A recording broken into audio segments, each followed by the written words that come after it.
What's going on, YouTube? This is SG1 Sports here on our SEC channel at the voice of college football. Time for some SEC power rankings heading into week 10 of the 2021 college football season. I did not do a power ranking video last week just because I didn't have any changes.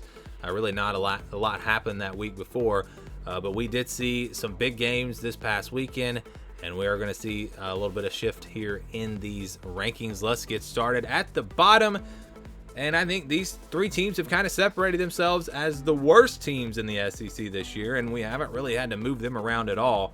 Missouri didn't even look great. I mean, they had to win a close game against Vanderbilt, so I think it's safe to say that Missouri is not a very good team this year. So we have South Carolina, Missouri, and Vanderbilt. Not much to say about these three teams. They have all struggled. But, hey, at least South Carolina and Missouri are 4-4. At least their record is not bad. They took care of business against the cupcake teams, the lesser competition, so give them credit for that. But Vanderbilt, I think, still clearly the worst team in the SEC. And I'm grouping teams together a little bit because I didn't want to group number 11 with these three teams, because I think number 11 is significantly better than South Carolina, Missouri, and Vanderbilt, and that's Tennessee. Yes, Tennessee is 4-4, same record as South Carolina, same record as Missouri, but this is a pretty good team. I think we have seen that. A good offense, a team that has gotten better as the season has gone on. I don't think they played this past weekend, but still, Tennessee, I think, has proven enough. You know, a close game against Ole Miss. They played with Alabama for 3 quarters or 2.5 quarters, whatever it was. So Tennessee, a quality team here. I know they're down at number 11, but like I said, they're not in the same group as South Carolina, Missouri, and Vanderbilt. LSU and Florida, two teams that have been pretty big disappointments this season. Both teams sitting there at 4-4 right now. Florida actually played Georgia pretty tough. I think they even outgained them in that game. I know they were outgaining them in the fourth quarter. I didn't see the final number. 3 turnovers, obviously, at the end of the half totally changed this game. You have to wonder if they had not turned the ball over there. If they just go to the half down 3-0, how does this game turn out? Does it stay close? Does Florida have a chance to win it? Possibly. But they are 4-4 right now. So the record, not good. And they did lose to LSU just a few weeks ago. So I think LSU has to be ahead of Florida at this point. LSU 4-4 with a tough game against Alabama coming up on Saturday. They had a bye week this past Saturday. Kentucky at number 8, a tough loss to Mississippi State. Will Rogers played the game of his life here. Kentucky just didn't look great. The offense wasn't great. Mississippi State's, they have been a surprise to me. We'll talk about them in a second. But, yeah, this was a tough loss for Kentucky. They have really no chance to make the college football playoff at this point. They were hoping to run the table and maybe get some help, I guess. It was going to be a stretch for them to get in just because they wouldn't have the resume. But, you know, it's still a good year for Kentucky at 6-2, and they have a chance to win. Even if they go 9-3, it's still a pretty good year for Kentucky. So I think you have to be okay with this loss. Of course, they would have liked to have won that game, but coming up just short there. Arkansas at number 7. They are 5-3. Didn't play this past Saturday.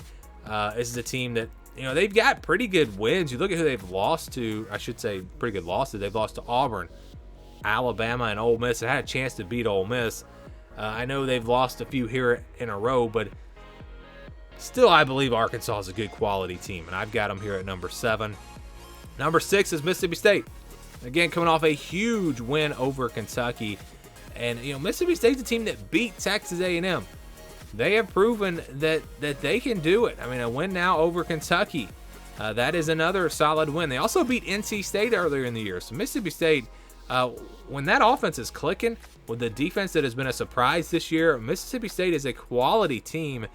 And a few weeks ago, I did not expect to see Mississippi State make their way into the top 6 of these power rankings really at any point this season. But they have done just that after an impressive win over Kentucky. We'll see how they finish out the year. Number 5 is Ole Miss. Did just lose to Auburn, but it was a team that, you know, they're banged up at receiver. Their loss coming to Auburn there on the road. Their other loss to Alabama on the road. Those are 2 pretty good losses. So it's not like they've lost to any bad teams. They've taken care of business against lesser competition. They got wins over Arkansas, Tennessee, LSU, Louisville. So I still believe Ole Miss is a top 5 team in the SEC.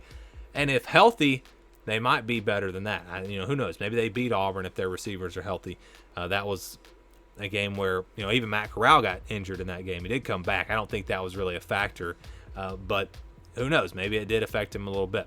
Number 4 is Texas A&M. Waiting to see what they do against Auburn, their first real test since the big win over Alabama.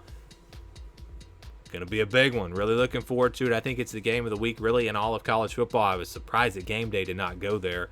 I know they wanted to go to Cincinnati or whatever, but a game day should have went to this game. It's going to be a huge game, and a game where if Texas A&M wins this game, we'll still have 3 teams alive, maybe even 4, depending on how things shake out with Ole Miss.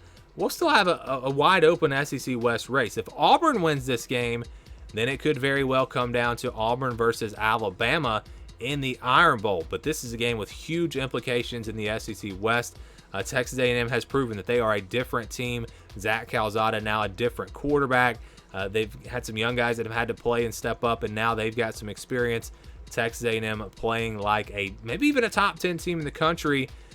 We'll find out, though. Was it just a fluke against Alabama? What do they do when they face a really good team in Auburn? Because they haven't had to face really good competition since that Alabama game. And speaking of Auburn, they're at number 3, a team that has really surprised me. This year.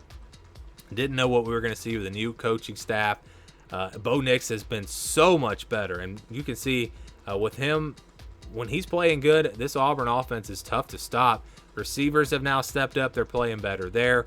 You've got some solid running backs. The offensive line has been pretty good. And I think you got to give Derek Mason a lot of credit with his defense, because the defense has been good. They held Ole Miss to just 20 points. That was really impressive.